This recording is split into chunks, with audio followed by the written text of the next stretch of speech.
It is the 400th edition of Kevin's Corner. Kevin Bowe and Eddie Garrison, we're back here Monday, May 8th. Just watched Antony Richardson on a football field wearing a Colts uniform. Or I should probably say a Colts helmet. I guess there probably is a horseshoe somewhere on that red jersey of his. But rookie minicamp. We'll recap that here on the pod. And our annual kind of, 2 weeks post-draft projection of rookie playing time. Trying to get an early gauge of what year one could look like for these guys come this fall. And then we will also play an interview with Antony Richardson's quarterbacks coach in between his time at Florida ending and the draft process, or I guess during the draft process, in Will Hewlett. And I think I mentioned this on last week's pod. I think you'll find it hopefully pretty enlightening. I don't think it was just like a PR 15-minute piece by any means. I thought he was pretty honest in some of the changes that need to be there, and I think we saw some of that, honestly, from Richardson over the weekend. Eddie, how are you, man? I'm just trying to survive these dang allergies. Oh, boy. Saturday, they kicked my ass. I know, same. I was outside mowing the grass Saturday. As I was telling you before we started to hit the record button, I had to take a 20-minute break because I just couldn't stop sneezing, and my eyes just turned extremely puffy. Being allergic to grass pollen at this time of year is hashtag not fun. Yeah, dude. It was brutal on Friday, or I guess Saturday would have been for me. Finally got inside to watch the Derby, and then we actually had like a wedding reception, so not like a full-on wedding reception, but a little gathering, and luckily I was indoors for that, and they finally stopped. But yeah, they definitely got the best of me. I heard Max Bowen got his first experience of Olive Garden over the weekend. A little Olive Garden action last night. What a staple. Just what a beautiful establishment. Just housing breadsticks and salad, and give me the Alfredo dipping sauce. I love Alfredo. Great time for the Bowen family there, and it was a nice way to kind of put a bow tie on what hopefully will be the last kind of working weekend that I have for quite a while, just because rookie minicamp. It was kind of funny when I'm out there, Eddie, I'm thinking to myself, my first rookie minicamp covered was probably, was it Lux? It's probably 11 or 12. So this is probably the 11th or 12th rookie minicamp that I've covered. Mm-hmm. And this weekend was only the third time I've ever seen, well, I guess since Luck. So since the Luck draft, it's the third time I've ever seen a drafted quarterback participate in the rookie minicamp. And the other two drafted quarterbacks would have been day 3 picks in Jacob Eason and Sam Ehlinger. So, I'm sitting there at Friday's practice, and all of a sudden, in comes Tony Dungy to watch. Shaquille Leonard and Tyquan Lewis are pulling up like folding chairs. They're sitting in the indoor facility with the garage doors up, looking out and watching Antony Richardson. I'm like, you know what? This is like what I've used the phrase injection of life so often with the pick at quarterback and why it was necessary and all of this. This is it. Like, Tony Dungy does not show up just to see, insert undrafted. Joe Schmo, yeah. Jack Cohn. Yeah. Be the QB here. Wow. Obviously, Shaquille Leonard and Tyquan Lewis, same thing. Throwing out your guy like that, huh? Well, I'm thinking of recent undrafted QBs. He's in the XFL, right? Probably. I don't know. Thought he was on one of those XFL teams, but it was just nice to be out there and feel like there's something pretty tangible in your watching. And again, it's not the greatest analogy, but I do think there's an intrigue and curiosity in just watching him grow.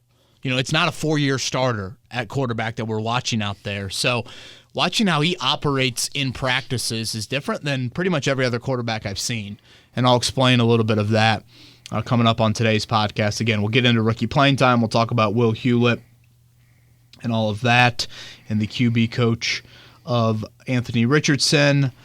Trying to think. Got about a month to go here in the offseason program, Eddie. The Colts will welcome their rookies back to Indy a week from today. That'll be Monday. I don't know why the NFL does that, where they get this week off. Like, I feel like once they're here, they should be here. So it'll just be the vets in the building.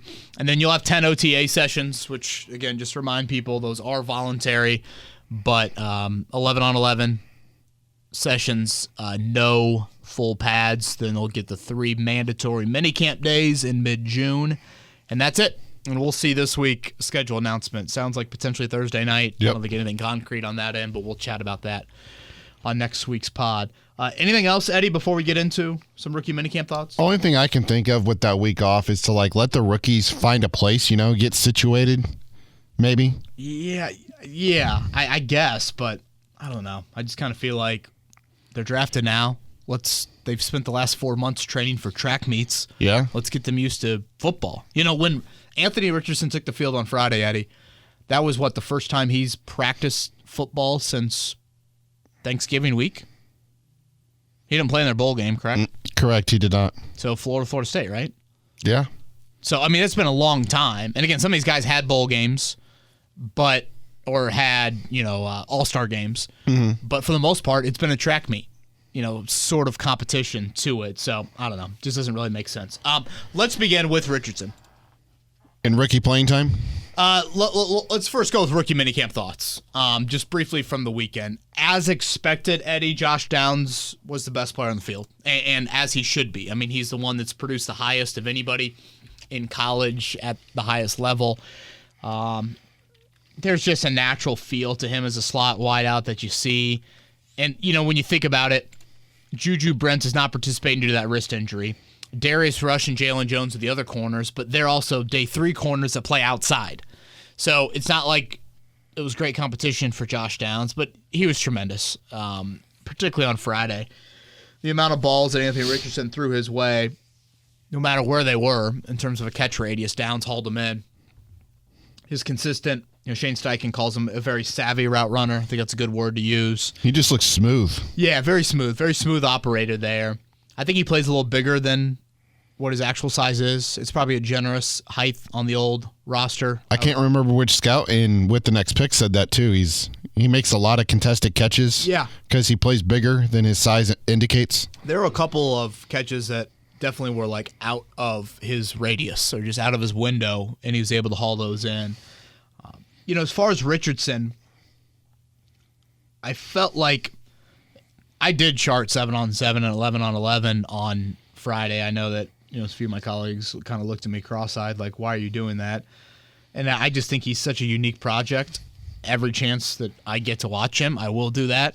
I actually went a step further, and I decided to routes versus air. I did in my head.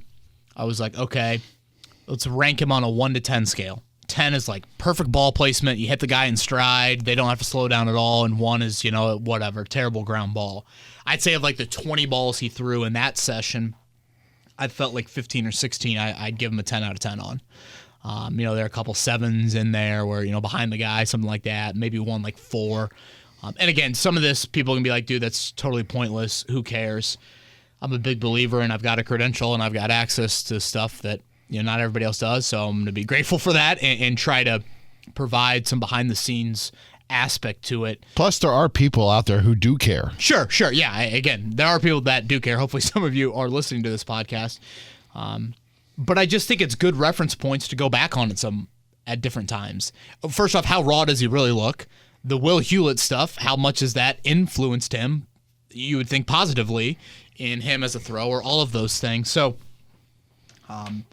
I thought in general, once you got into 7-on-7, once you got into 11-on-11, it was, for the most part, I thought he was fairly on target. I mean, there were definitely errant throws, but I thought he did a nice job. I thought he was pretty quick rhythm with things, which, maybe you're stereotyping a little bit, but I tend to think like inaccurate quarterbacks at times, they can struggle with their rhythm, like more of uncertainty. But I think with him, it's probably not as much uncertainty. It's more of just mechanical stuff, particularly when you're throwing some of those shorter balls. I'll say this about Richardson. I have never seen a quarterback spend more time in between reps mimicking his throwing motion or mimicking the drops of his, stance like him. I mean, they had 2 tryout guys there, 2 tryout quarterbacks that were throwing along with him. And when it was their turn to take reps, I mean, there's Richardson, doing the throwing motion, doing his drops behind the line of scrimmage, of course, behind these QBs. And I felt like it was one of 2 things. One, I just think that's kind of how he's wired. I mean, he strikes me as a dude that's just like always wants to be working. And then 2, and it's a question that I asked Hewlett that you guys will hear coming up in a few minutes, I do think there's a point in time, Eddie, where you're trying to get robotic to become natural. Yeah. I think we all could probably speak speak to a somewhat similar experience. I don't want to compare playing quarterback in the NFL to all of us, but I think at some point in a physical motion we do, whether it was swinging a baseball bat, swinging a golf club, throwing, shooting a basketball, at some point you have probably tried to take pretty entrenched fundamentals and change them.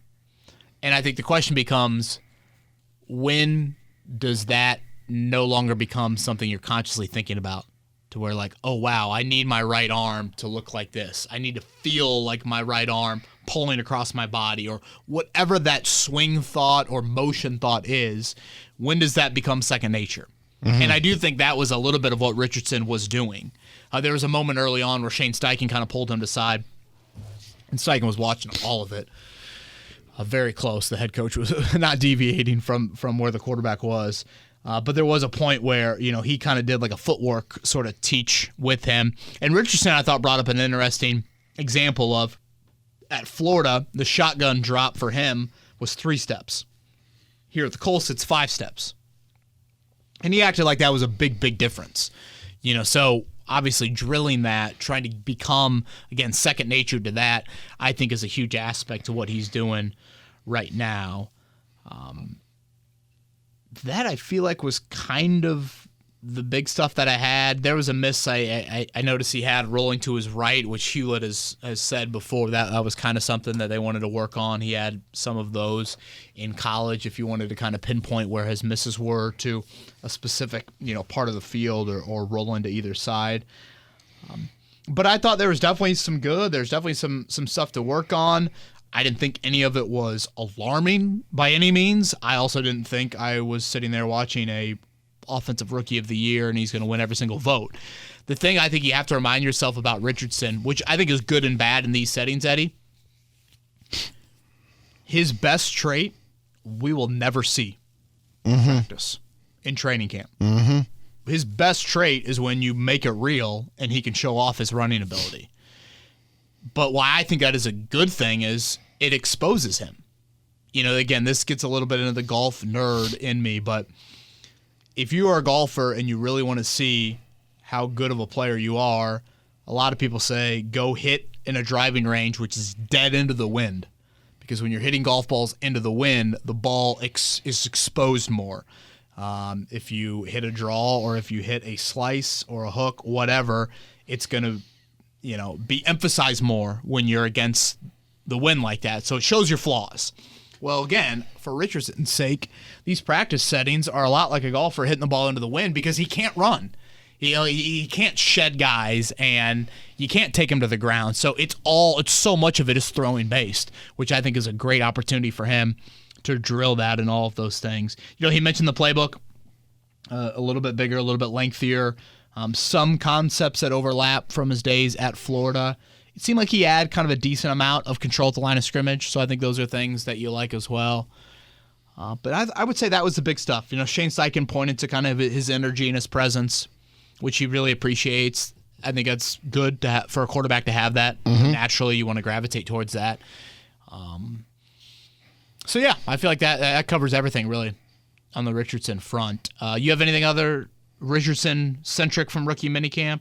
There really weren't a lot of takeaways outside of him. One word. Walgreens.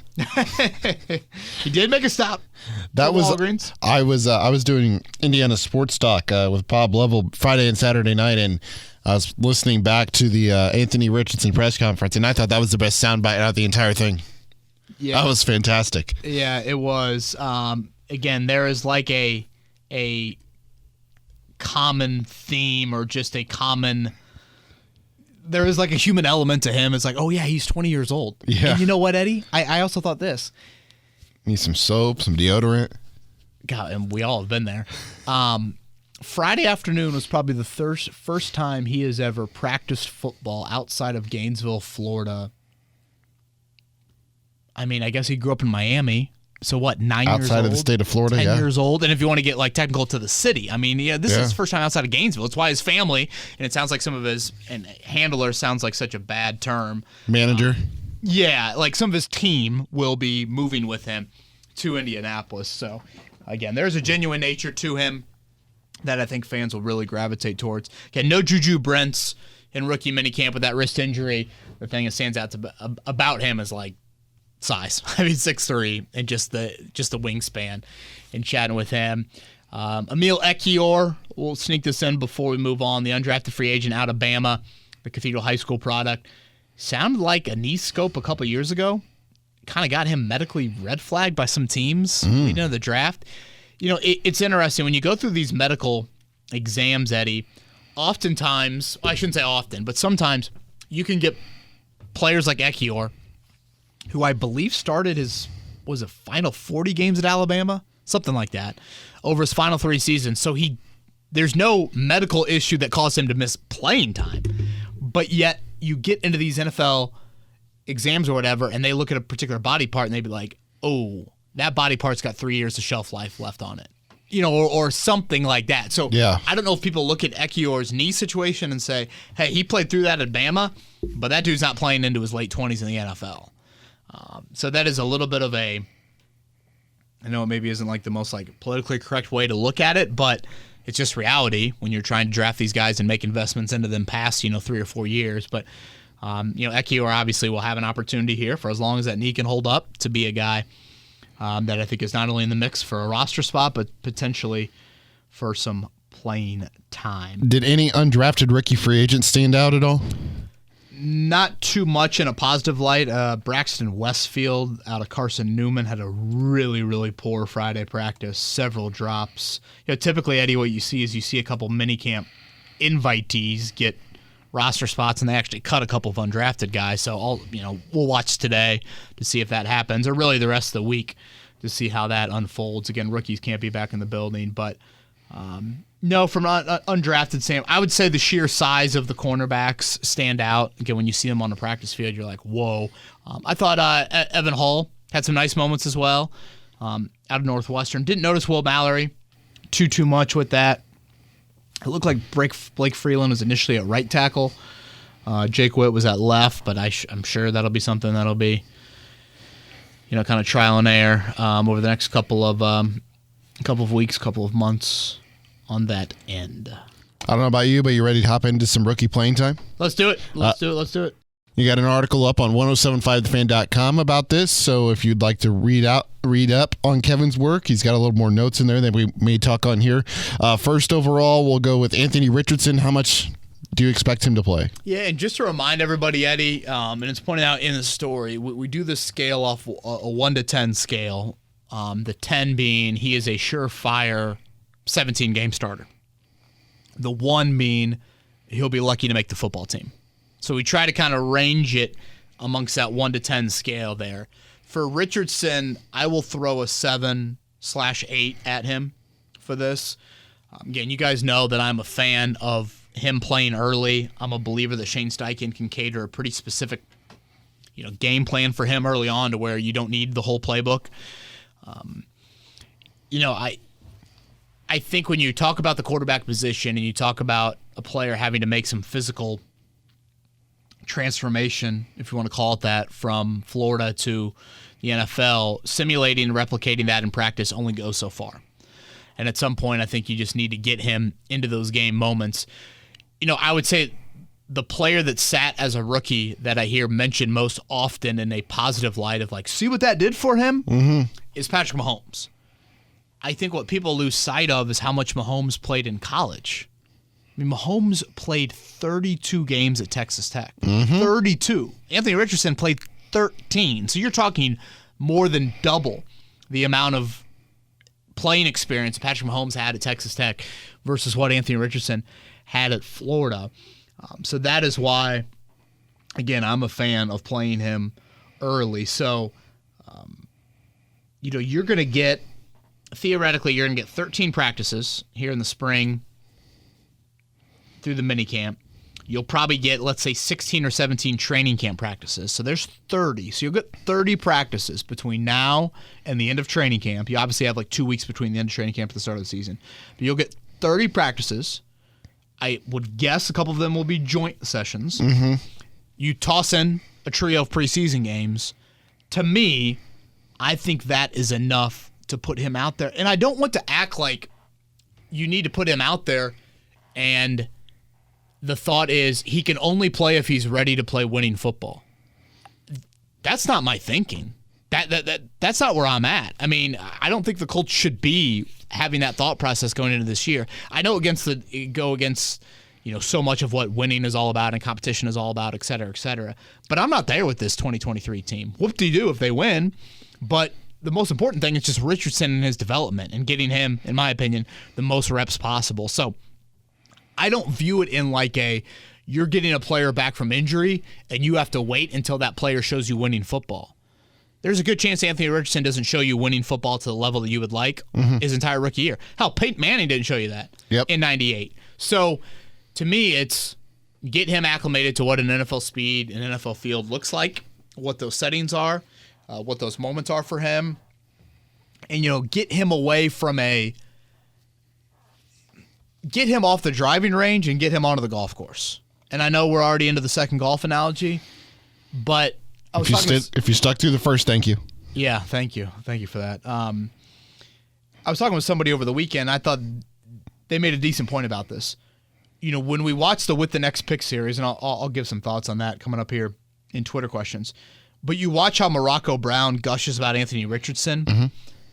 90% of Morocco's gushing is what Anthony Richardson does in non-game settings. I mean, sure, there are moments where obviously he does things in a game that you really, really like, but a lot of it is practice-based. A lot of it is a pro day. A lot of it is a combine. So we all have friends or have seen people. Hell, I can't recall how many times I would watch your fellow kids in the driving range when I was growing up be like, oh my gosh, that kid is incredible. Look how high he hits it. Look how beautiful that looks. And then I'd stand at the scoreboard after the round and be like, he shot what? Like, how? Like, he didn't miss a shot on the range. Take it from the driving range, take it to the golf course. That, to me, is, I think, what Richardson is all about. He can do it on the range. Did Morocco Brown say something effective? Chris, you could charge people admission to watch him practice. Talking about Anthony Richardson. Yeah. That's great. But you got to see him when people pay a whole lot of money to walk into Lucas Oil Stadium to watch him play. So that's what I think, speeding up that process, you need to do as early as possible. On the preseason front, how much do you want to see him play? Yeah, it's a great question. I think I believe we have a Twitter question on that end, so I might hold off on it, but I think you take the kid gloves off. I think you play him a pretty good amount, but I might be in the minority on that.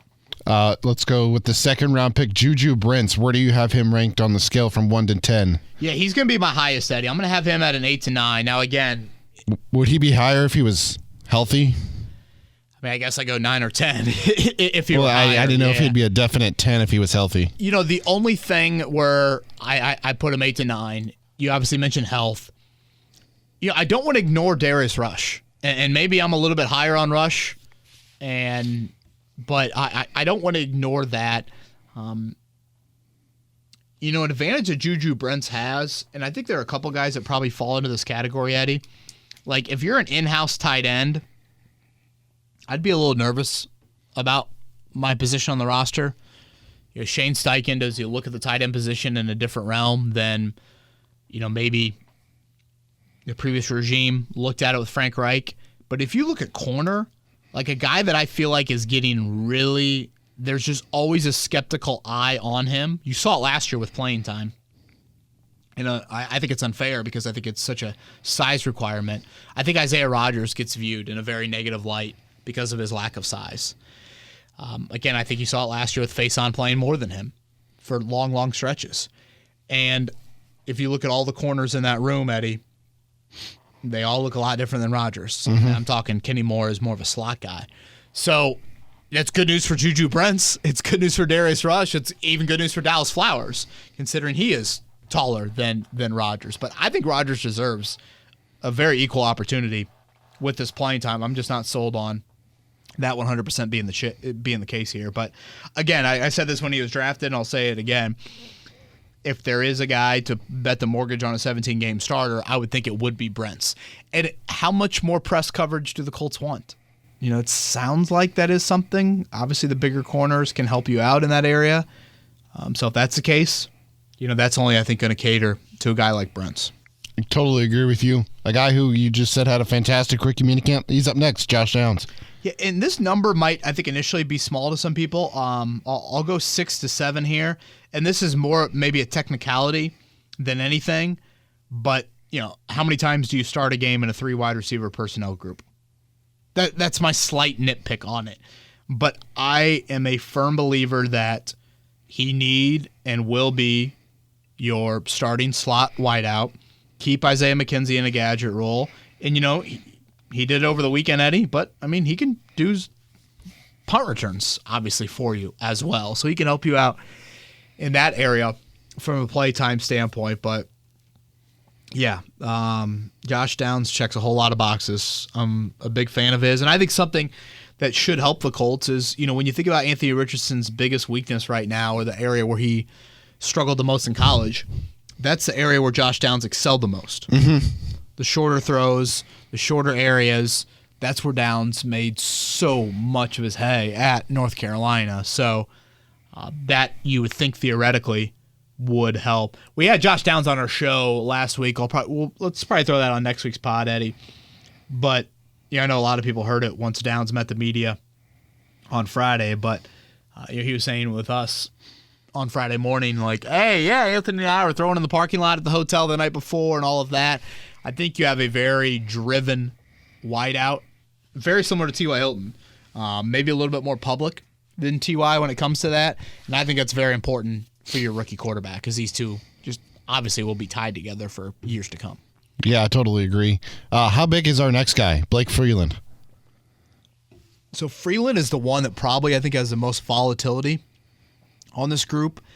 I labeled him at 3 to 4, which part of it is the position that he plays. You don't really rotate offensive linemen. It's not like you sub-package in O-lineman like you might do a D-lineman or a corner or a linebacker or something like that. Is he as big in person as he looks on pictures? He is large. Yes, he is large. He looks lean, too. Yeah. Oh, yeah. The Colts have a type at tackle, and it's carrying that weight in a very, very healthy, again, basketball, power forward, tight end look to it. Freeland, though, Eddie, is one Braden Smith, Bernard Ryman injury away from this being a 9 or 10. And I don't think anyone else on the group maybe has that sort of volatility. Sure, I guess Gardner Minshew with Richardson, but no one else, I think, just with a snap of a finger could go from you're our 8th offensive lineman on game day to, again, potentially being an every week starter for you. So I'll go 3 or 4 on Freeland. I know some people have mentioned, he should compete with Bernard Ryman for the starting job. I don't think I'm there. I like competition and all that, but I just think Ryman still needs as many reps as possible. He's so young to the position that I think you've almost showed your hand a little bit and said, all right, we bet on Ryman. We started him last year a good chunk. You don't draft the guy in the 3rd round with 2 years of tackle experience if you aren't going to commit to him at a strong level. So I'll go with 3 or 4 here for Freeland. I've been practicing his name, and I've got the first name down. Adetamiwa, or I should say Adetamiwa Adebawore. That's beautiful. I think that's real. Eddie Garrison. The highlight of the 400th pod might be that effort right there. Adetamiwa Adebawore. Yep. Nice job by you. Tommy. He says that's a route you can go after first reference. I'll go 3 or 4 here. I do think he could be involved in sub packages. He's mentioned 3 technique. The thing about him is you would think, given his skill set, quick first step, straight line speed, some of these rush packages, could he sneak into that group? Now, you still have Tyquan Lewis and Dayo Adengbo as guys that I think could slide inside, and you probably have them a little bit higher. I know some feel like Taven Bryant kind of fits that, a veteran 1-year signing that they made. But, inevitably there's injuries that happen, and this is a group that you play 8 or 9. Yep. So, given all that, I think he could have a sub-package role for you. I think you're a little bit high. Well, you're probably a little bit higher on this than maybe some people. Darius Rush. Eddie, I'll go 5 or 6. If you were to map out just a cornerback depth chart tomorrow, And let's call everybody healthy in the cornerback room. Your starting outside corners and nickel would be Dallas Flowers, Isaiah Rodgers, and Juju Brents and Darius Rush would be the two backups. So, when you think about it from that standpoint, he's right there. And again, we're talking Dallas Flowers and Isaiah Rodgers. We're not talking Quentin Nelson at left guard or Jonathan Taylor at running back. I think this competition is going to be wide open. And I mentioned earlier, I think Rodgers is viewed in a little bit of a negative light, right or wrong, just because of his lack of size. I still think he can be a pretty effective corner for you. But, the reasons I like Rush, he's still pretty new to the position, so I still think he's growing into a corner. He's got gunner history. He ran super fast at the combine. He played in the SEC. For a lot of reasons, I scratch my head a little bit about at where he was drafted. And also, and the same thing can be said for Jalen Jones when we talk about him a little bit later, Eddie. He's going to get 13 more practices than Juju Brents is going to get this spring. And if you make a strong impression, and all of a sudden, mid-June gets to late July, and you're mapping out what reps look like for the first day of training camp, if Darius Rush has made a really good, has really good tape in spring, just naturally you're going to be like, hey, I think that guy deserves a few more reps day one. So, beautiful opportunity him and Jalen Jones have. So, I'll go 5 or 6 for him. He's a really long corner, too. Mm-hmm. He's got some long arms. Yeah. Yep, I would agree. The 7th rookie, Daniel Scott. Yeah, I'll go 3-4. Again, I think he should play all the special teams. As a 4th safety, that's probably where it stops for him. But you know what, Eddie? There's a little bit of like Rodney Thomas to how much he played all over the field at Cal. So those guys are important on game days when you're not dressing a ton.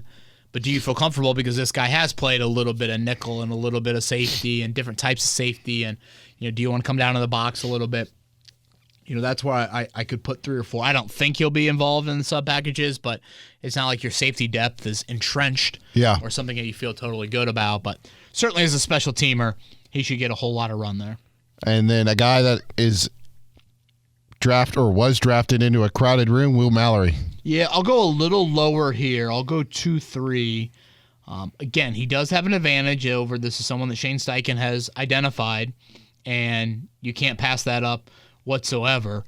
But it's still a really, really crowded room. And, what does Kylan Granson look like?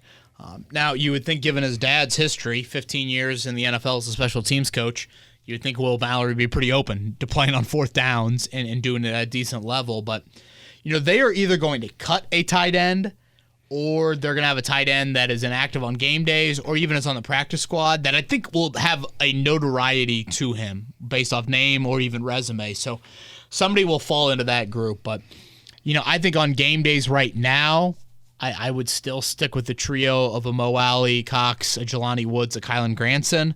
We'll see how much a Drew Ogletree, a Pharaoh Brown, a Will Mallory kind of push into that group. We've hit the final 4 in terms of rookies that we're predicting some playing time on, or ranking, I should say.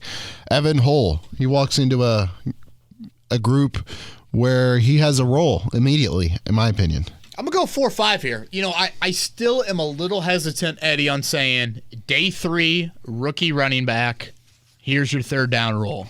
That is still a mess, especially if you have a rookie quarterback. When you talk about pass protections and picking people up, that is a lot. So that's where I'm just a tad hesitant on it.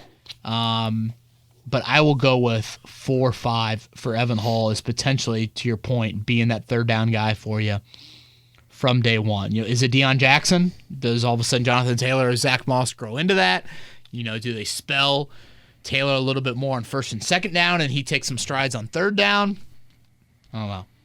And then I think a legitimate practice squad candidate here that the Colts took in the 6th round, because I don't think a lot of people know what kind of player he is just yet. Defensive end Titus Leo. Yeah, and let's group Leo and Jake Witt together, Eddie, and I'll give both of them 1 to 2. Lucky to make the team, but just they scream redshirt practice squad. Especially Jake Witt. Scream it. Yeah. So put both these guys on the practice squad, redshirt them, boom. there you go. I mean, the practice squad has expanded. If you're going to take day 3 darts, you got to be willing to be patient. And that's what this is. So Witt, obviously more than Leo in terms of their physicality and just where they're at right now. But both of them, to me, in bold letters, scream 2023 practice squad. Final player, Jalen Jones. I'm going to go a little higher than 1 to 2. I'm going to go 3 to 4 on this one, which, again, for a 7th-round rookie is not anything I think to kind of gloss over. It's a wide-open position group. It's a dude that started a lot of games in the SEC, very talented high school recruit, all of those things. So, do you think they could move him back to safety? Because that's where he was recruited out of high school. Yeah, and some people have asked me about this. I would say watching him this weekend, I would say out of him and Rush, there's a little bit more to his frame than there is Rush's. So it'll be something I think to monitor. The Colts have given no early indication that will happen, but we'll certainly keep an eye on it. If you're him, you probably look at that corner depth chart and you say, "Hey, let me get a shot there before I move." But when you get to day 3, round 7 of the draft, many times it's best to go undrafted. Jalen Jones got drafted, and that's a good thing. He got drafted by this team because that cornerback group wide open. So it really worked out well for him on that end. So as Eddie said, a little bit more in article form. You can check this out up on our website. I'll have it linked in the description on the podcast too, and then for those on YouTube, you can just catch it at the very end on the end screen. It'll be there. You can click the link after you're done watching the pod. Awesome. Thank you for that. Twitter questions are upcoming. Before that, this is Will Hewlett. We're going to play this interview right now. The quarterback's coach with Antony Richardson over the past few months. He joined our morning show last week to talk more about the development of Mr. Richardson. All right, good Tuesday morning to you. Got a nice looking start to this day here in Indy. Temperature-wise, though, probably going to be a bit chilly and then warm up later in the week. Speaking of later in the week, he will be back in Indianapolis coming up Thursday night. First rookie minicamp. Practice for Antony Richardson will be Friday. And to get more into Antony Richardson and a big part of his development, Will Hewlett, Quarterbacks Collective. He's been working with Antony for the past few months. He joins us now. Will, good morning. Good morning, guys. Appreciate you having me on. Yeah, appreciate the time. If you obviously have been pretty much the quarterback's coach for Antony Richardson post Florida here. If we would have had this conversation last Tuesday, and I would have said to you, Antony Richardson will be a Colt coming up, your level of surprise would have been what? Not very high. I was very confident. Just if certain things fell into place in the first and second pick, that he was going to be a Colt for sure.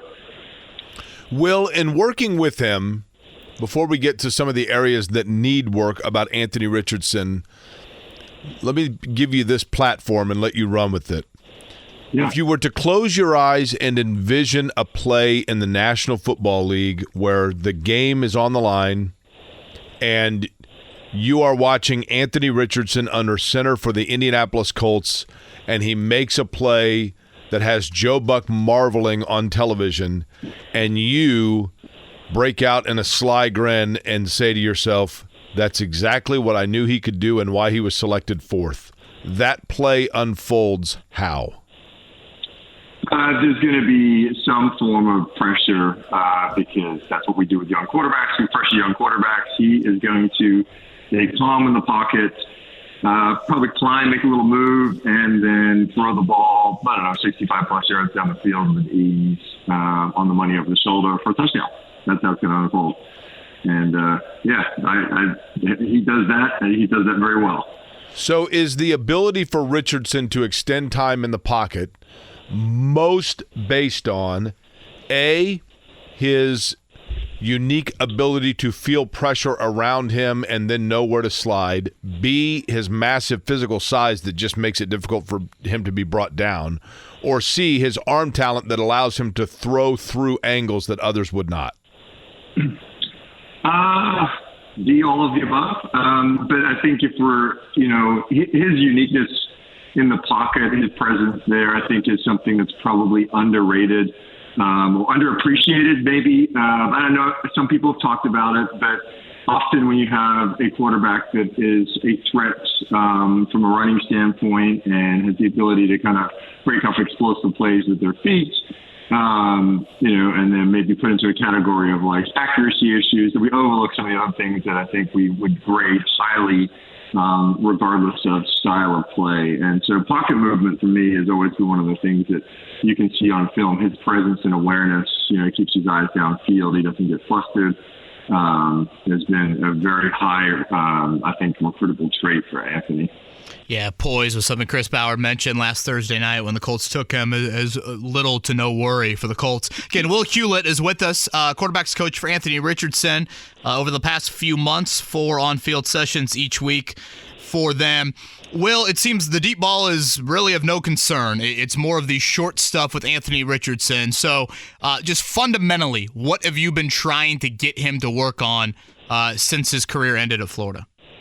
Yeah, absolutely. So there was a couple things from a technical standpoint, and I think it's important to say that we're in this process we're going to shy away from were there missed throws that didn't go the way they should have gone, that look somewhat simple. And the irony is, if you dig through everyone's film, you can find a bunch of those from other quarterbacks, but. So there was this narrative we had to kind of clear up, and there's some fun things fundamentally we had to clear up from just a consistency standpoint. He is, obviously he's still young. He's, not 21 yet, and so there's just a volume of repetitions that he still needs to get in. I think he's we've accelerated that process considerably.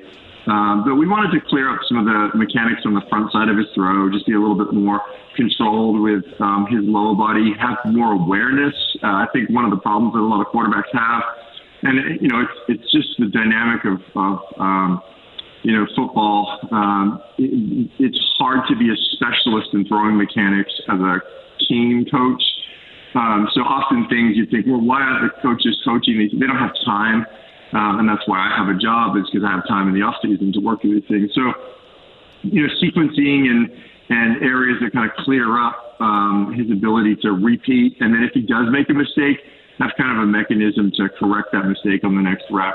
And that's just, a little thought process. I think, years ago, there was a little picture of Tom Brady going into, camp, and he had written on his wristband, it was like, rotate late, stay close. It was like 3 little reminding cues, right? And so our job is to provide those types of cues, help him come up with those cues that allow him to, if he does miss, have a mechanism to kind of correct that pretty quickly. Have you had any conversations with Shane Steichen about like him fundamentally and what you have worked on and what the Colts will try and continue to work on? Shane, I just had a brief interaction with while I was in Indianapolis in the Combine. We didn't kind of jump into the fundamental side. We have spoken, our team here with Tom Gramelian and Danny Thompson, have spoken, in detail, in depth with the Colts staff in terms of building a support system and understanding what we've done down here in very, very high detail.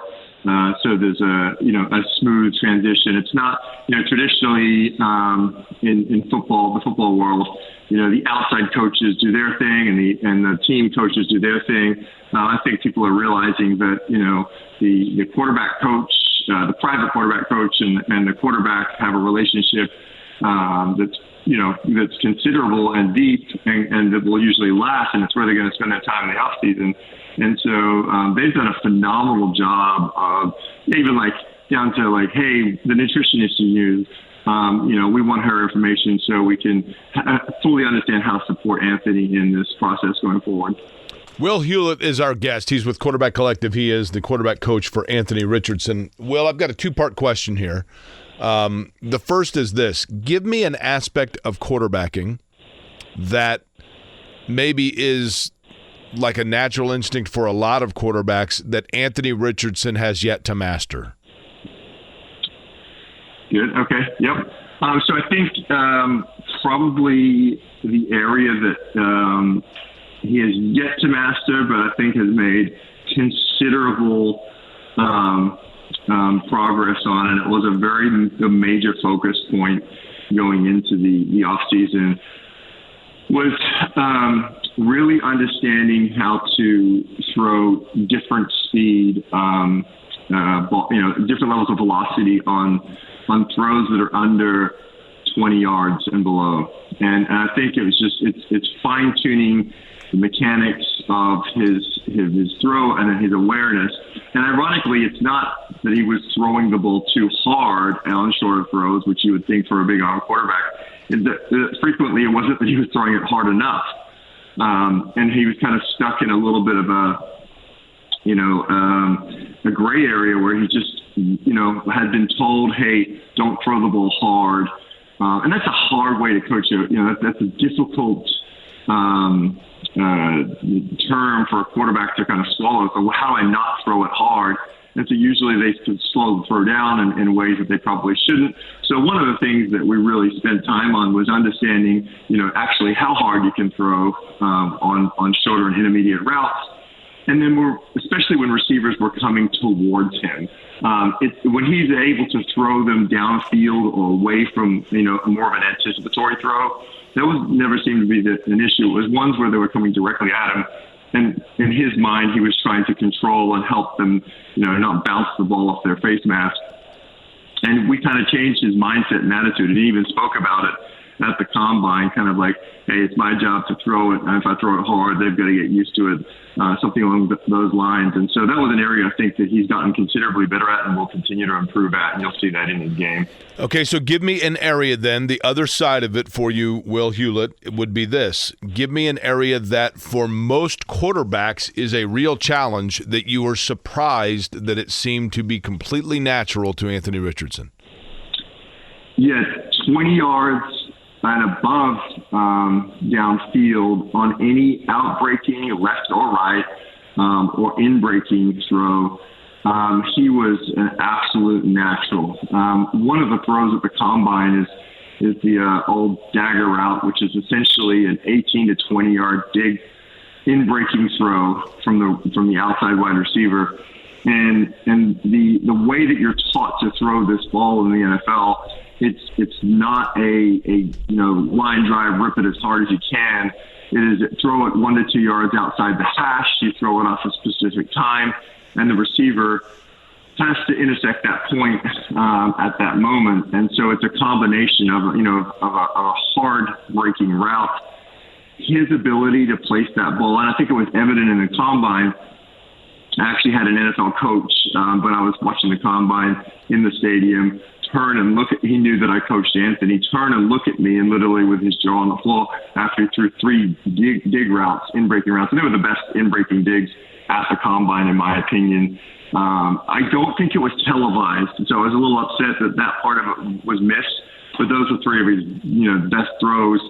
And he's just a natural at that, where a lot of guys have to really struggle with placement, timing, and then again down the field, out-breaking routes. Just a really fantastic job of placing the ball in a position where that guy's going to be able to get it and the defensive back isn't. Does he utilize his mobility and size to facilitate his passing, or does he utilize his passing to facilitate his mobility? That's a great question. I think depending on the situation, really, is I know that one thing about Antony is that if it's a down and distance situation and he's got to get the first down and he's going to get it with his mobility, or even his one unique trait that Antony has is he has the ability to, we actually measure this, but sustain a high level of speed with additional weight attached to him. So he's like a diesel truck when he runs, and you'll see it on film. He'll carry people. And so when he's got to move the chains, then it's going to be, he's not afraid or worried about doing that with his lower body. Now, obviously, moving into the NFL, we want to be conscious of, not taking unnecessary contact, making sure we're developed as a passer first. But I think depending on the situation, he's going to rely on what he needs to. I think games in college sometimes, this past year, he was unsure of which side he should focus on. And I think that led to a little bit of the inconsistency early on in the year when he really just bought in and into what he was as a thrower, as a runner, as a passer, as an operator. His game play went through the roof, and it just got better and better every week. Again, Will Hewlett is with us, the quarterback coach for Antony Richardson here over the past few months. He's with us here on the Payless Liquors hotline.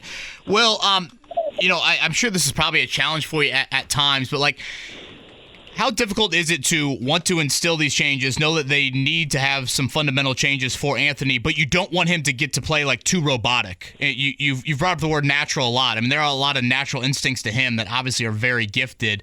So where is that balance in trying to not get him to be too robotic, but obviously make some changes? Yeah, I think that's the I think, and maybe the plug here for what we do. That's the art form in this draft process, and that's why we had a lot of success with, last year we had Brock Purdy, and so understanding what to do and how much to do, there is a very fine line, right? Because you don't want them going into a competitive environment, overthinking what they're doing. Now, the irony is we are preparing for a dance recital, essentially, right? It's not real football. I think that's important to identify. But it is important for coaches to pull back the curtains and kind of see what's under, behind the scenes there. And you want to see people throw in person and see how the ball comes off and see the intricacies or differences in quarterback to quarterback. So for us, it was really making a conscious effort. I have a very short amount of time to get to know someone in terms of how they react to coaching and how they, and how I understand, their little nuances of okay, that's when he's excited. That's when he's frustrated. So with Antony, the good thing was it wasn't large mechanical changes. There was just a lot of it was having more awareness brought to certain areas. It was being in a very specific, focused routine that allowed him to have consistency and build on everything that he was doing. And so at certain points leading up to the combine, the Friday before the combine, we do our dry run through. And I literally tell him, I'm like, bud, I'm not going to coach you once today. If you miss, we're moving on. And I remember that day, he didn't miss a single throw through our walkthrough. And he, at the end of it, was like, I'm going to blow this thing up, speaking about the combine. And so he knows. The one great thing about Antony, too, is that you'll see, you saw it at the pro day, so at the combine, you'll see them big moments. He's a showman.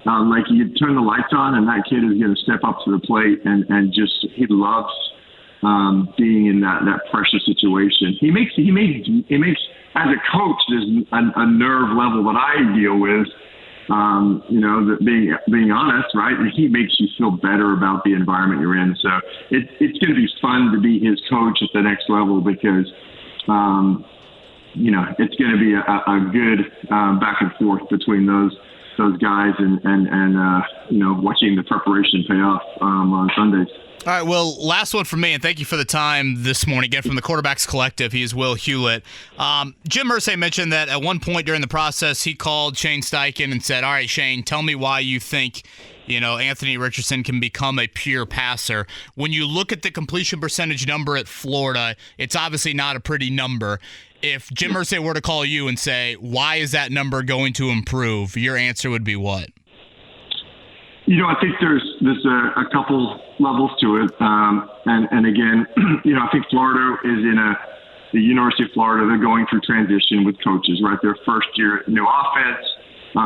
There's, a lack of traditional explosive guys at receiver. And I think, comparatively speaking, you look at the rooms of the Ohio States and the Alabamas and the Georgias, the LSUs of the world. There's some really, really talented dudes catching the ball, and it's not to take any away from the guys that they're just young and inexperienced. And Antony, was the most explosive player on the field, and he wasn't throwing to himself. So I think there's, a level, and everyone's going to have drop balls, everyone's going to have misses, everyone's going to have bonehead plays, right? And so you got to take that into account. But I think those levels were probably substantially higher.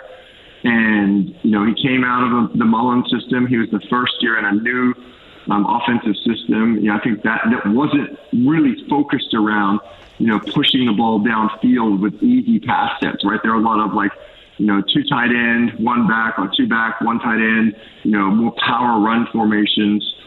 and they were learning about their staff was learning about their team just as much as Antony was learning about the new offense. So there's you can easily point at the numbers and say, hey, this wasn't as good as this team.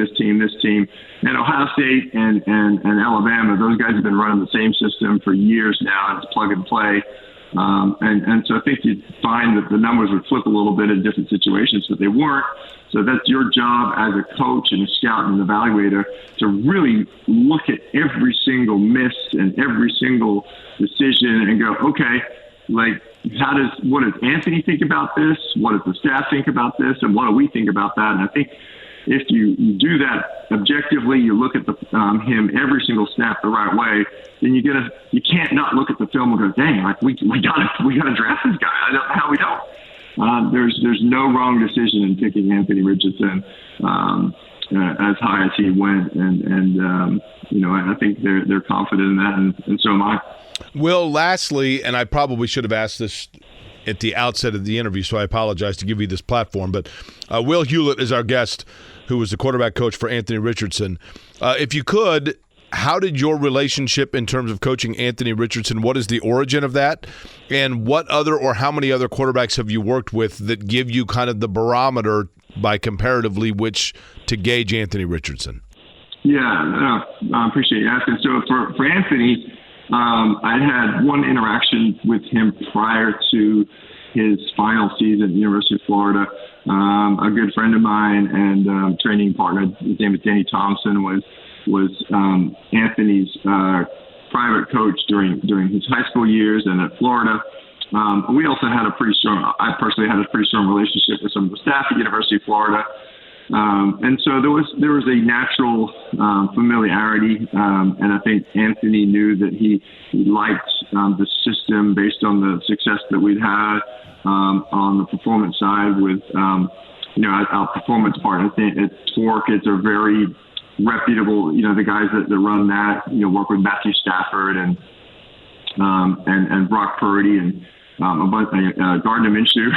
Gardner's a guy that's also worked with our crew here. So through that process, it was one of those things where it just seemed like a natural fit for Ant to, take a little 90-minute hike up to the Jacksonville area and start his off-season training. And that's kind of how that relationship, grew and was really just a good fit that I felt like that, really benefited him short-term and long-term. And then from a comparative standpoint, I think the only other person that I've seen that blows my mind when I see them throw the football is Caleb Williams at University of Southern California. Worked with him since 8th grade. And that's a young man. Before I met Antony, I said, I've never seen a better in-person thrower than that kid. Ant did some things daily that I'm like, I have never seen anyone do that before.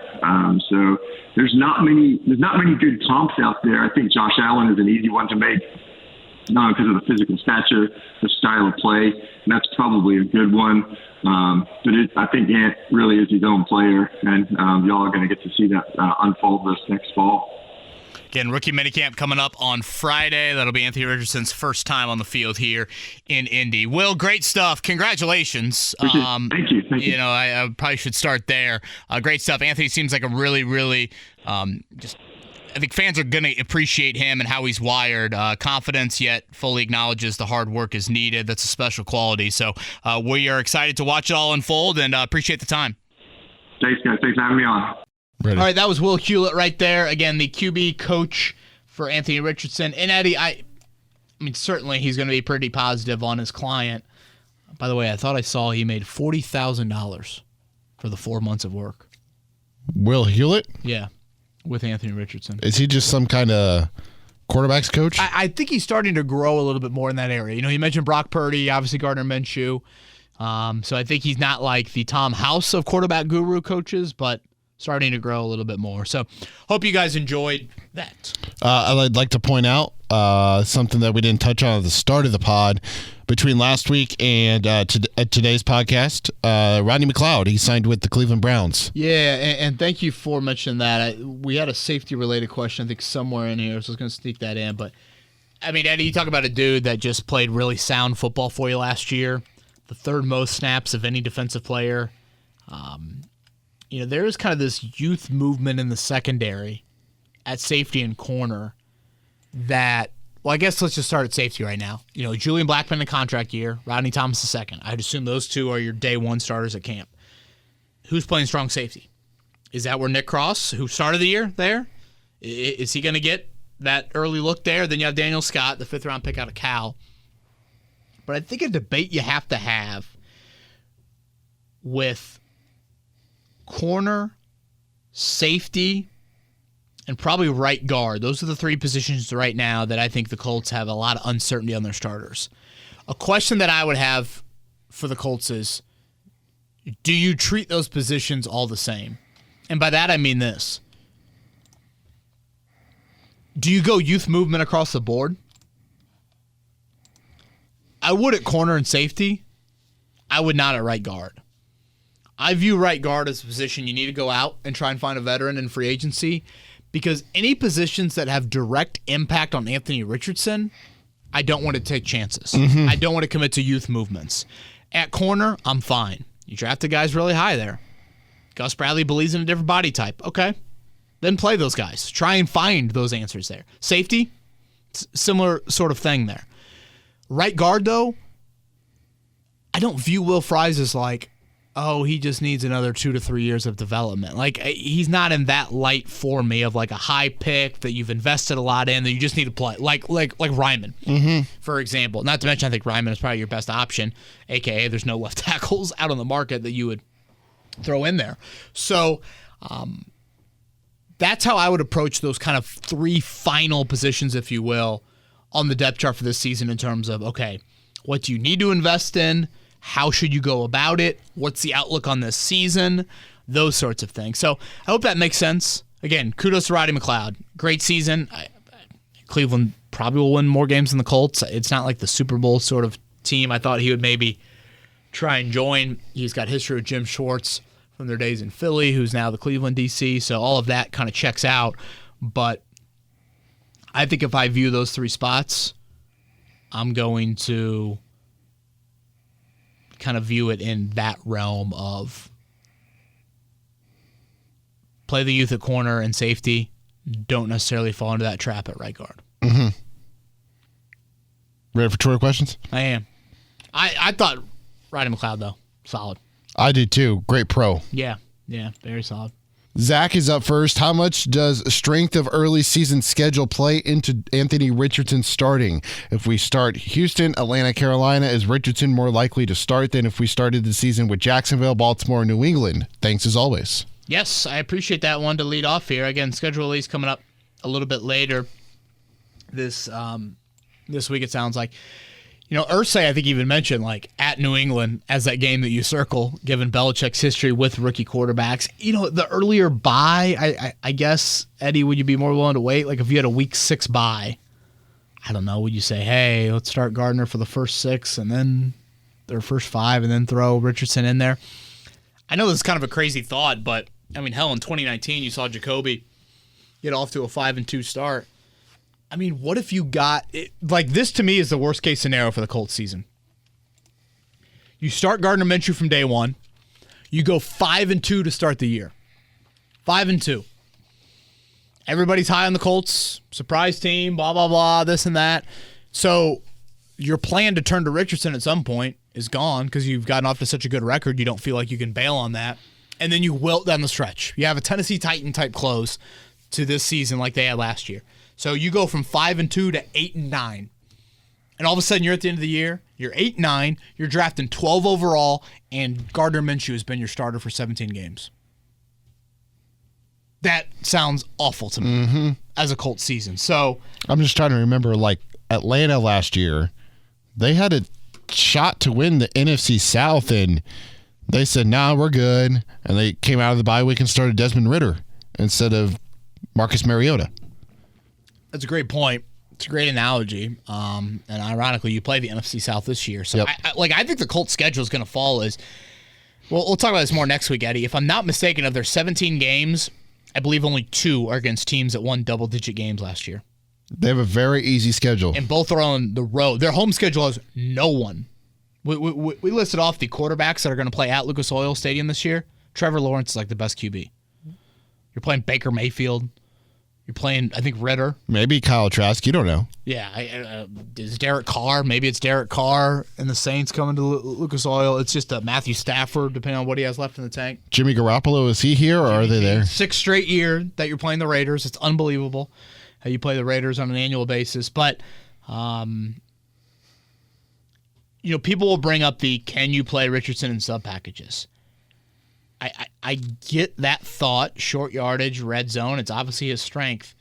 But, Eddie, this goes back to again, I'll continue to make the golf analogies. The dude can hit the driver. I'm not worried about that. What does his wedge game look like? I'm not worried about him in short yardage. I'm not worried about him running it. Read option, I think the Colts are going to have a dominant trait right away with Richardson and Taylor. My question becomes, what happens when you get him in normal drive settings, transitioning from quarters to quarters, 2-minute stuff, those things? Get him out of his comfort zone. That's how I kind of view it. I'll go the baseball route here. Aaron Judge gets so much attention for his power, but nobody really talks about his ability just to put the ball in play and be a contact hitter at his size. And if you wanted another analogy, you've got so many pitchers in today's game where they just want to strike out every batter. Yeah. And then there's Clayton Kershaw out there who's just, nickel and diamond every single hitter. He's, he plays the long game. It's like an NBA player that feels like their right hand is their dominant hand, so they just spend an entire workout session working on the left. Like, you are doing that to try and make yourself uncomfortable. Again, for Richardson, let's get him uncomfortable as early as possible, see how that goes, and transition from there. Jason's Twitter question is up next. He wants you to tell him he's wrong. I'm normally a baptism by fire guy when it comes to quarterbacks, but I think I had that idea with pocket passer quarterbacks. These running or mobile quarterbacks take more punishment than those guys. We talk about running back workload management. Is it the same with these type of quarterbacks? Is it worth to get Anthony Richardson out there week 1? Week 6, I think the instinct to run in his head will be dominant early when things break down. Might it be better to let him sit a little bit longer, not the whole year and not the entire games, to let him learn so he's not taking a beating early on? It's a really good point. Strong point there by Jason. My initial thought is this, Eddie. Well, then why do you take the predominantly running quarterback in the first place if you're that worried about it? Also, I want to point out that Richardson doesn't just run to run. Most of the times when he does run, he has a reason. Like, he doesn't just take off to take off. Yeah, and when nothing's there, he will run. Yeah, I would tend to agree with that. I also understand where Jason's coming from. I do as well. When you get into the uncomfortable settings, you're probably going to be a little bit more like, oh, let's go back to the thing I know well. Let's go back to the thing I feel most comfortable with. I brought this up around the draft. And if you're going to label a guy a passer and a runner, like, I would call Patrick Mahomes 80% of his game as a passer, 20% is running. And when I say running, I also mean just keep things alive. Escapability. Using your legs. So Mahomes is like an 80-20 to me. I would venture to say Anthony Richardson is an 80-20 in the reverse of that right now. 80 runner, 20 thrower in his game. If I were like molding the exact quarterback that I would want for my NFL franchise, it would be much closer to the 80-20 passer runner than the 80-20 runner passer. Really, I think for the point that Jason brings up. Mm-hmm. I also think it's easier to defend a run game more consistently than it is to defend a passing game. I know with a quarterback, it makes for a unique element. So maybe that's not as apparent, but I think you see running quarterbacks bow out a little bit earlier in playoffs than you do, again, great throwers. So I think you want to get to a point where can you smash that closer to 50-50?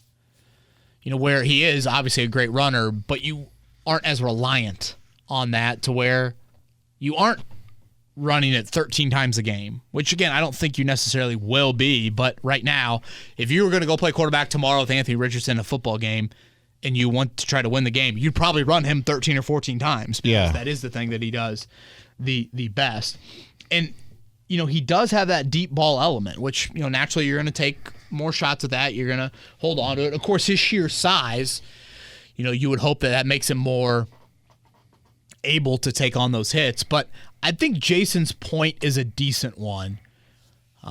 Part of me kind of looks at it as, again, you got to kind of have gloves off if you're willing to take this sort of quarterback. You can't be that hesitant or that afraid to not play to his strengths for a large portion of it. But overall, the thought makes sense. Again, ideally, which I know this does not work out, each way, I would think Caleb Williams probably falls more into the 80-20 passer runner. Mm-hmm. That, I think, is the type that you would like because you aren't taking as many hits. You're not as reliant. Look at Patrick Mahomes' ankle injury throughout the playoffs. He did pretty good on that ankle after the Jacksonville game. If Richardson has the same ankle injury, that's probably not happening. That level of success, considering how that player is in affiliation with his runner, thrower, that sort of thing. I hope that makes sense. Yeah, I wanted to bring up that part of it in the last turtle question, but I held off because of that one, just because I'd be concerned, for two things.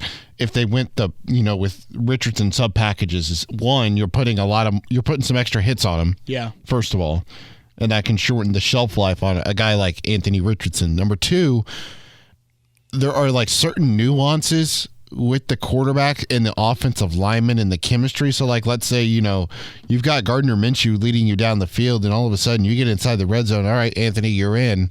Now the offensive line, I think, has to, change their mentality with who's there at quarterback to a certain extent. I think that's a pretty good point. And I've heard offensive linemen go both ways on it. I've heard some say, I love having the runner back there because he makes up for my mistakes. Others will say, I never know where he is, so it's difficult to block. I'll go back to a strength that the Colts have mentioned a lot about Richardson. There is that poise factor that I think you really, really like with him. And again, it's not just a deer in headlights, my eyes go down and I want to run. It's trying to look for something in the throwing game.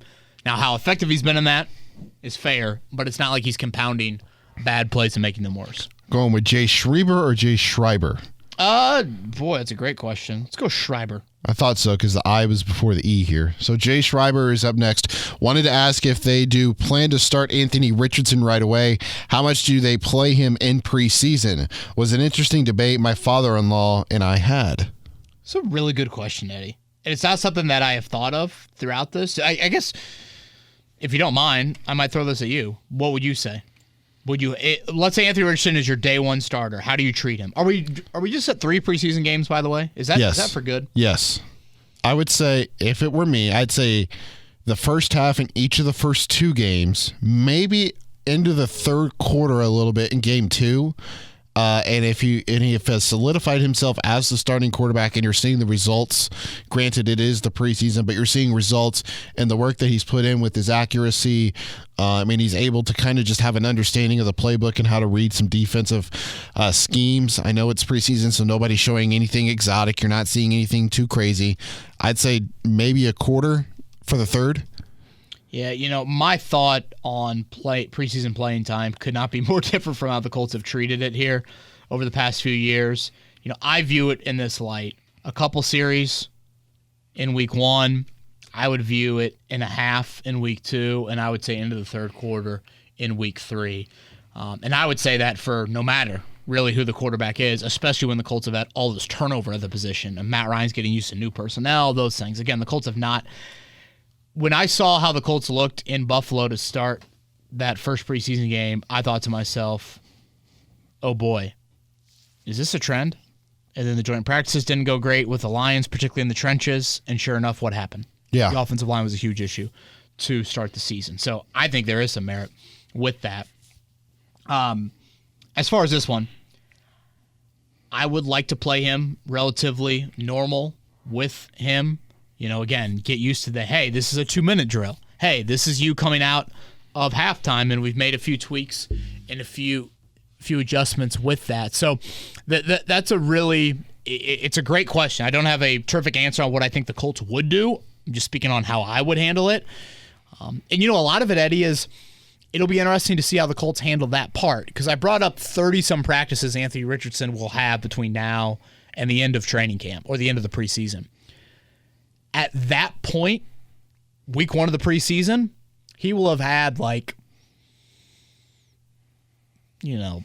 20 of his practices. So, still a decent chunk, but you're still early in evaluation process in terms of, obviously playing time and all of that. But yeah, I would say a couple of series or a quarter week 1, again, a half week 2, into the third quarter week 3. That's my thought, and I can fully acknowledge, I know that I'm in the minority with that compared to virtually all the NFL, but especially the Colts. Yeah, it's just certainly an interesting debate too, because of the 3 preseason games now, you have a week off between the final preseason game and regular season. So do you play him or your starters more in that third game so they're more ready for week 1, or do you play them less and they're more rested for week 1? Yeah, that's a good point. It's a solid 2 weeks, right? 2.5 to 3 weeks, right? Yeah. So, yeah. I don't know. I'm just more of a believer in letting him play a little bit more, just because he needs the game reps that we've talked about religiously. Right. Gary's up next. This one was submitted after the draft. So clearly the Colts are, is it relative athletic score? Yes, Disciples. So does that mean they're I always struggle with this word. No. Presupposition. Oh, boy. Yeah, that's a lot of S's and P's. I know. Presumption? No, I think it's presupposition. Okay, boy. I think. Gary's going SAT word on it. I know. I read it over 3 times, and I was like, all right, I can say. And it's just, just twist my tongue around. Yeah, coming from, a kid that used to have a stuttering issue back in the day and still fights it on occasion, I would have probably just said, yeah, okay, Gary, let's move on to the next word. Okay, so I'll do it over. Okay, so clearly the Colts are Raz disciples. They're big so Raz fans. We know that. So does that mean their presupposition is wrong about the importance of that metric, lack of coaching them up, or what has led to some of those athletes' freaky traits not resulting in game day performance? Thanks, Kevin. Love the pod and the Colts and Tiger Woods. Yeah, I coaching them up, I would guess.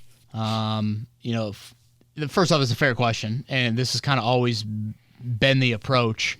I think you need to find that balance where you're kind of betting on some more college production with that.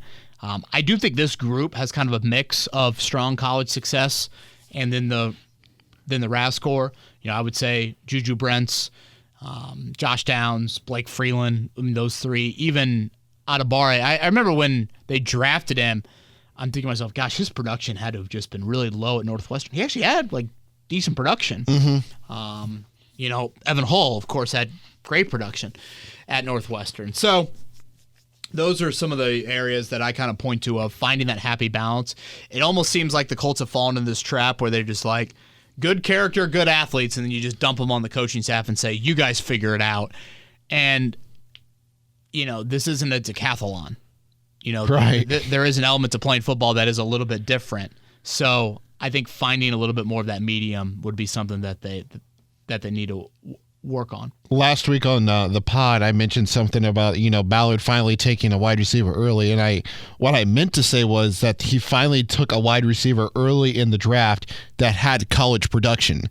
And I think that plays a little bit into the factor of this Twitter question, is that they get so caught up on the traits sometimes that I feel like they forget that some of these guys didn't produce in college. So it's like, how much of that can you expect to grow into the NFL? Like, if they can't produce in college with those traits, what makes you think they can produce on a bigger stage? Yeah, and a lot of it is just like, when do you think the developmental point of their career has peaked? And obviously the Colts bank on more of that happening at the NFL level. And there are examples of, again, the Colts hitting on that, but there are also examples of Gary's point of them not hitting on that. So that, I think, is a fine line that you fall into. Are you more confident in this coaching staff's ability to develop raw talent than the last regime, and why? This is from Randall. I had my eye on Blake Freeland as a Chris Ballard candidate, and we got him. Is there a sense that he may supplement Bernhard Raimann as the left tackle and then maybe slide, or sorry, he's saying that Bernard as the right tackle and then maybe slide Bernard over into interior, or is that just tackle depth? A lot of analysts and fans had guard or center on their radar, and I see a lot of disappointment for them not getting an interior guy. Yeah, I get this question a lot about moving Braden Smith, moving Bernard Ryman into guard. I don't. Ryman's got zero history of being an interior guy. And Eddie, the biggest question with Ryman, the biggest question with a guy like Blake Freeland, certainly the biggest question with a guy like Jake Witt, they all come from tight end basketball backgrounds. Yeah. They've grown into these tackles, which means they're good in space and they struggle against power. So from an interior run game, run blocking standpoint, that's where they have questions. So you'd be moving them into a position of weakness, theoretically. So that's where I don't fully kind of understand where this thought process, or just don't agree with it, I guess, where that thought process come from. It's that, you've got to build these guys' strength up, lower body, et cetera, to handle the Justin Houstons of the world, the Kwity Payes of the world, more of the power rushers than the pure speed guys. Now, to the coaching staff point, and this guy gets back to the previous question, the Colts have retooled virtually their entire offensive staff. So clearly they feel like a little bit of a younger staff, whatever. They can cater a little bit more to that degree. I think something that I do like about this draft, Eddie, I mentioned the premium positions on last week's podcast and recapping things. I think you also have to point out, the Colts took 6 offensive players. That's their highest total since 2012. What happened last year? You just had your worst offense in the NFL. So for those reasons, I think it makes a whole lot of sense to have gone heavy on offense. And when you look at this year's opponents, you've got some pretty notable edge rushers that these tackles are going to have some. Great point. Have their hands full with and some experience. Yeah. Because you've got Cleveland, you've got Myles Garrett, you've got Pittsburgh with T.J. Watt, and then Cam Jordan out in New Orleans. Those are just 3. You got Max Crosby, and then of course Aaron Donald. There are Brian Burns in Carolina. There are a lot of talented edge rushers on the schedule for this upcoming year. Definitely.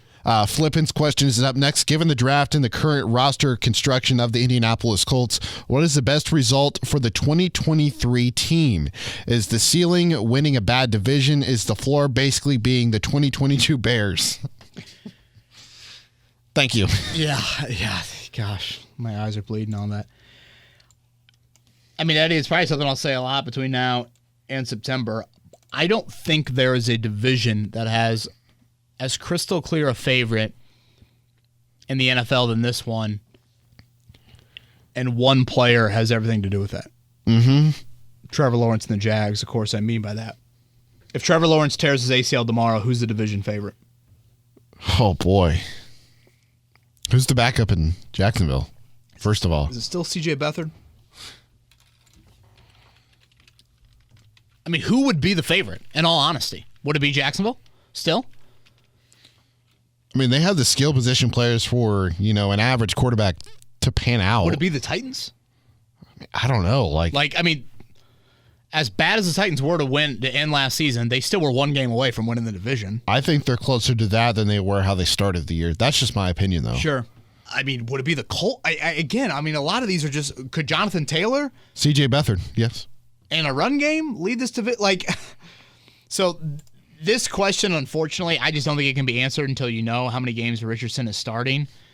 6.5, has that been the early over under? Yeah. Boy, I tend to think slightly over that. I don't know where that would stand in it, but I just don't think the schedule is that daunting. I've seen so many mocks for 2024 already where they have the Colts picking 3rd or 4th, and I'm like, right. And I know a lot of people just do the power rankings at the end of the year, just plop that up as the draft order. Again, maybe I'm wrong on that, and I think especially if Minshew starts a little bit more, but who knows on that end. I got 2 questions left. Jason is up first. Is Julian Blackmon being phased out? Maybe he's a better fit for Matt Eberflus than Gus Bradley. Yeah, it's an interesting point, Eddie. I feel like there are guys, and again, Isaiah Rodgers body type, some of those tight end in-house guys, potentially Blackmon. they fall into the previous regime. So how does that impact him? Daniel Scott, that was a pretty early pick for a pure special teamer. Chris Bauer seems to think he can play on defense, all of that. So it's a contract year for Blackman. This is huge. I still think he can give you something pretty good, but what a big year. Big year for him. Last Twitter question comes from Rodney. Antony had been coached a few times at Florida to not throw the ball so hard because his receivers couldn't catch it, which is a terrible cue to give a quarterback with a big arm. Gormley said of NFL Network reporter Cameron Wolfe. Even out here, he would baby throw sometimes. He would get ready to let it loose, and you could see him slow everything down, scoop his elbow, get low, and baby that throw. It didn't get to the spot. It faded or it was behind. We told him just to let it go. This is the NFL. They're going to catch it. Yeah, again, I think there is probably some coaching stuff at Florida that we should maybe get a little bit more into. But this is why you make the Steichen hire. You've got a guy that's kind of open to molding his offense. I thought Jim Bob Cooter had a really interesting point that with the next pick. I was going to bring that up. I had it up here. Okay, Jim Bob says something to the effect of like, in the right environment, which I believe we're building here, he's got the best possible chance to get to that upside guy. And then he said something very similar along those lines again, like he's got a real chance to be very successful if we do this the right way. And I thought it was a really good point. Again, that is why you have Shane Steichen. And I also think this is a point that we're probably not there with Anthony Richardson in 2023, but at some point we will be there, Eddie. At some point, Buffalo went and said, let's go get Stephon Diggs. Mm-hmm. Philadelphia said, let's go get A.J. Brown. At some point, you've got environment is personnel and support along with coaching. So at some point, you've got to go out and take the big wide receiver swing. In all likelihood, that's where it's out there. I guess a couple things on with the next pick that I found interesting. Morocco Brown has such great analogies throughout, and he had one about squeezing the juice out. Mm-hmm.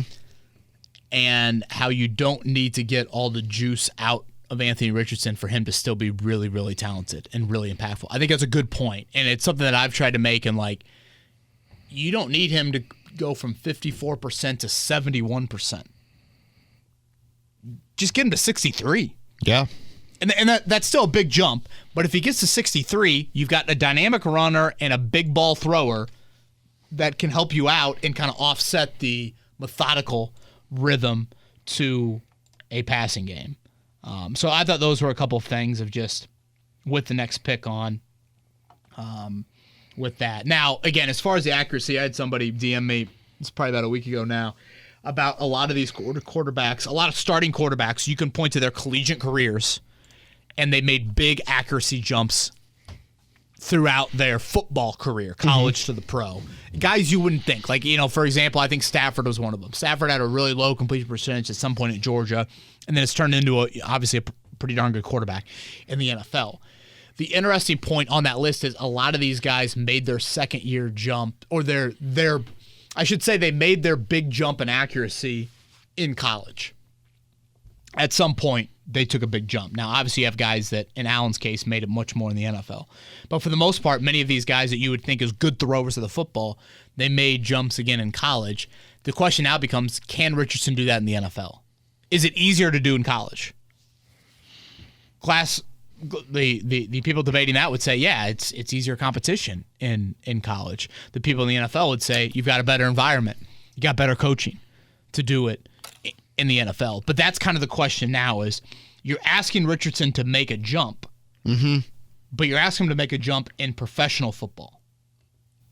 So that's where I guess kind of the question happens of, if you're crawl, walk, run, it's easier to walk in college or is it easier to walk in the NFL?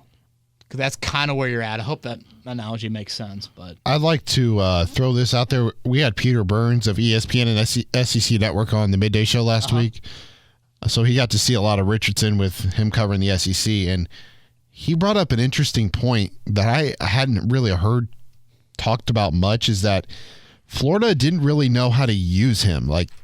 the coaching staff and like fans were kind of excited that he actually stayed in the draft. Like they weren't like, oh, he needs to stay another year kind of deal, because they felt like he would be better in the NFL because the offensive system they wanted to use in Florida didn't really fit what Antony Richardson can do. Right, and Billy Napier's staff did not recruit him. You know, he was a Dan Mullen guy. Correct. And Sale, I believe, is their offensive coordinator. He comes from more of an offensive line background. So, again, I don't know if that impacted things. To that point, Eddie, Shane Steichen, of course, is much more open-minded. And I think you will see that here. But, again, the question becomes, certainly, how does he adapt to NFL speed, NFL life, which is a whole lot different. Something I'm a big believer in, kind of like you are in the NBA, like with Jay Nivey, for example, coming into the draft this past year and coming into the NBA, a lot of people projected him to be a much better pro than he was in college because of the spacing on the floor. Yes. And I think that's a true thing in the NFL too. Like the spacing in the NFL is way, way better than I think in college, because especially at Florida, because they did a lot of inline formations. They didn't spread them out wide often with their playbook. And I think if you put Antony Richardson in that situation, if you spread it out a little bit more, I think it becomes a little bit easier for him, and you'll see the improvement in that accuracy than that people are wanting to see. I think that's a good point. This week should be relatively quiet on the Colts NFL front. We'll see about schedule release later in the week. We'll recap that on next week's pod. And again, get into a little bit more big picture stuff throughout the offseason now that things are quieting down. 400 down, 400 more. 400, baby. Eddie Garrison, thank you. Yes, sir. For that. Congratulations. Thank you. I appreciate it. Thank you to all of our listeners. Without you, don't have a job. So greatly, greatly appreciate everybody for that. And we'll talk to you next Monday right here on Kevin's Corner. See ya.